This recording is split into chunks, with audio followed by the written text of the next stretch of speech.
Salutations everyone and welcome to the Mercy meta.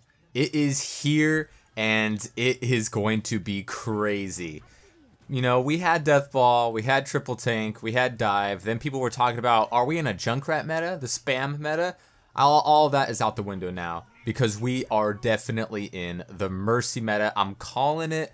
I might be wrong, but I don't see a lot of things pointing me towards being wrong here because this new Mercy is insane. This is, I would say, the biggest buff that the game has ever given a character. And now I think she's the third of three key buffs that the game has given a character. First of all, being D.Va and her defense matrix buff that allowed her to not use it all in one go and, you know, feather it and try to, you know, use it sporadically and in more key situations, block fire rockets and, you know, ults and all that good stuff. And of course the other being the Ana buff, where she first came in, she wasn't making much of an impact, people didn't know how to use her, and then they over buffed her and she instituted the triple tank meta and then, you know, got that nerf and, you know, is no longer as powerful. But this Mercy buff is crazy insano. Now, some people don't really realize that this is a buff, especially at the lower levels where they're so used to those, you know, triple and quad and pentuple reses. If you know how Mercy works and how she plays, especially at the higher levels, you will easily figure out that this is not just a buff, but a huge buff. Now, when it comes to the big reses, those were very situational. You really only saw them at, you know, low levels of play. People were, you know, oh, everyone died together, everyone died together. They would hide and not heal their team, not help their team, and just look for that big res, which, you know, didn't really help the team out in a ton of fights. But when you did get that huge res, that was a big swing. And so people are used to having that big team fight swing happen with the Mercy ults. And since that's no longer a thing that she can quite do, now when you do you know, res in this game, you can res and then ult and then res and then res two more times every 10 seconds because of when you're Valkyrie mode, that 30-second cooldown goes down to 10, so you can't still can get 4 reses, but it's just going to take 20 seconds to do so, or, you know, 21 seconds to do so. But the way that she works right now with her tempo reses is way more valuable. No longer do you have to wait until a team fight is over to swing it and win. Now you can just never lose the team fight because no one on your team ever gets to die. And Valkyrie mode is very powerful. It's quite potent. Now, they did rein it into how it was in the PTR, which I think if they kept it the way that it was, would be the closest thing we would have ever have had thus far to a character that is actually overpowered in Overwatch. But they kind of, you know, toned her down a little bit. She doesn't fly as fast, and no longer is the Battle Mercy going to be the end all and be all. So I think a lot of people are going to be using Valkyrie mode wrong. They're just going to go, oh, Battle Mercy, because I saw some gifs from the PTR, therefore this is how, you know, she should be maximized. No. Her new ult is crazy powerful. Not only are you going to be able to get, you know, 2 instant reses and then 2 more reses in 10 seconds and then 20 seconds later when the ult is over, assuming that you do survive, which is pretty easy because she's got flights and becomes, you know, the hardest thing to kill in the game, and has even more health regen than usual because it cannot be interrupted and it starts immediately. So it's basically how, like, Mercy has a permanent Harmony orb on her.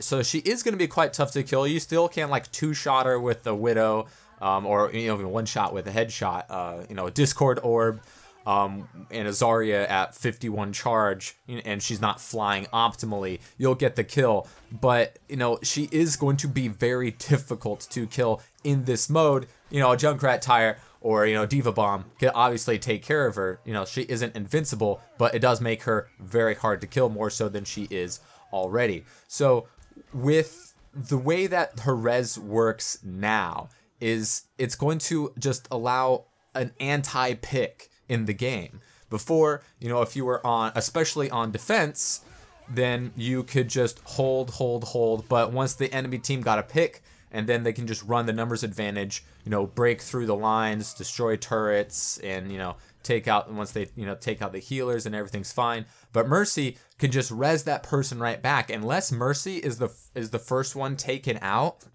then you're going to have to take out multiple people in order to, start swinging that team fight your way, in order to push past the choke, in order to take that point, to force overtime or something like that. And Mercy, with this res on 30 seconds cooldown, is crazy powerful, and you are going to get way more reses than before.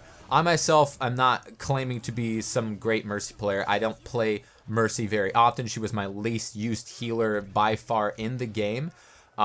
So, I'm not the best person to come to when it comes to comparing before and after stats with Mercy. But just after 2 games with Mercy, my average reses per game went up by 8.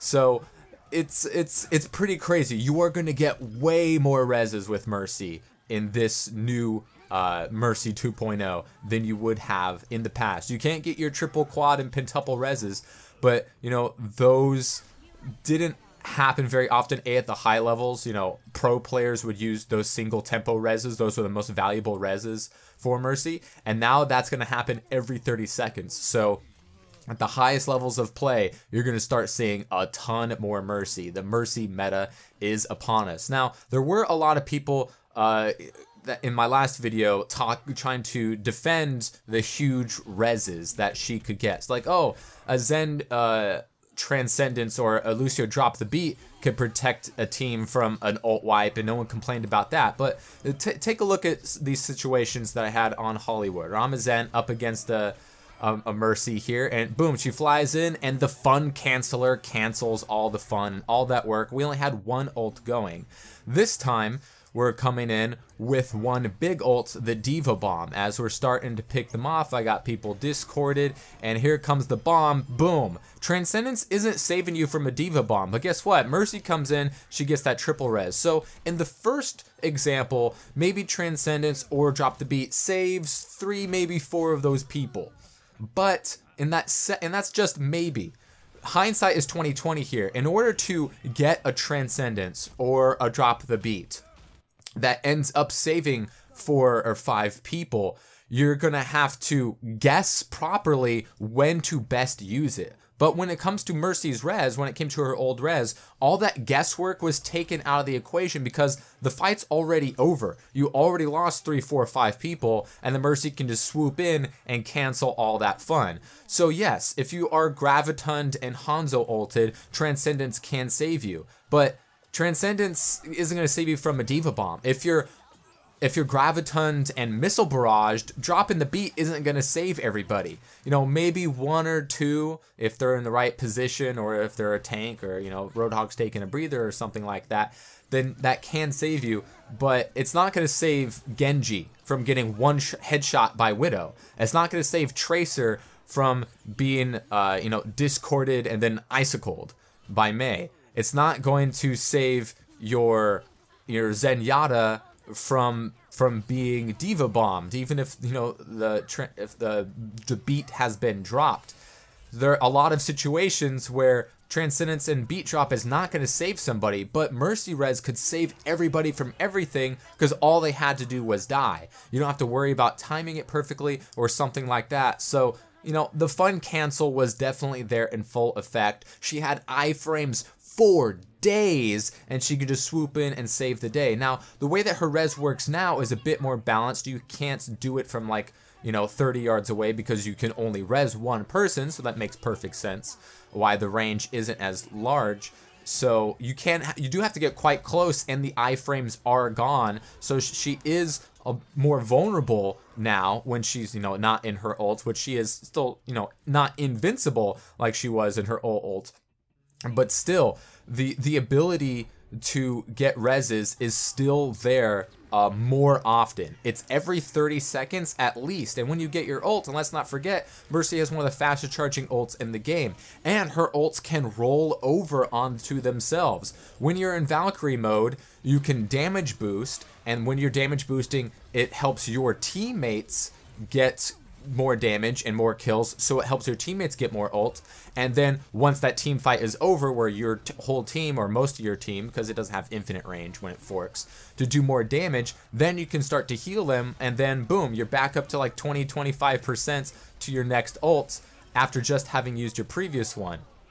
So her ults can stack upon themselves, and here in this situation, I'm just showing you guys how nothing ever dies. It's true what she says, heroes never die when she is on the field, because she gets to res at least every 30 seconds, and when her ult comes out, that's 4 reses in 20 seconds if she doesn't get killed and focused down, which especially at the lower levels of play, diamond and below, does not happen, because the reason Mercy is so valuable here and not so much at the highest levels of play is because she can kind of pick up sloppy play a lot easier, because she has a button that she can just fly in and Q or E, or you know, whatever you have it bound to, left trigger now for console, or you know, it used to be Y, and you can, it's like, all right, you did something stupid, you guys got triple killed or whatever, she can just come in and pick that up, whereas people don't take advantage of drop the beat or transcendence as much. There's not as much communication, and the enemy isn't going to be focus firing Mercy as well, so she's going to live longer than she does at higher levels of play as well. So that's why Mercy was so powerful then, but I now think she is more powerful at the low levels, even though she doesn't have that anti-wipe ability. She still can come in here and get those reses and completely not swing a team fight. She can still swing team fights even if with just one tempo res. She can keep whatever she's pocketing alive at all times, as long as they don't get killed together. But she's still going to get a ton of reses, and she's going to allow the fights to never be in the enemy's favor, because she's just coming in and resing and healing everything. And the fact that when she ults, she's just able to heal everybody. She basically has Zenyatta's Transcendence and or Orisa's ult at whenever she wants. She can pick whatever one she wants and be super effective. So it's going to be a Mercy meta. I'm calling it right now. The game is going to be, you absolutely need a Mercy. Now beforehand at low levels of play, if you didn't have a Mercy and the enemy team did, then you were throwing. Nowadays it's going to be even more so, because her impact is much larger than before. So if you are a Mercy main, you are going to have one hell of a time. If you're not, you might find some more instances where she was annoying than before. She's not going to have that anti-fun canceling property to her res anymore, but she is going to be a much bigger threat and have a much bigger target painted on her back.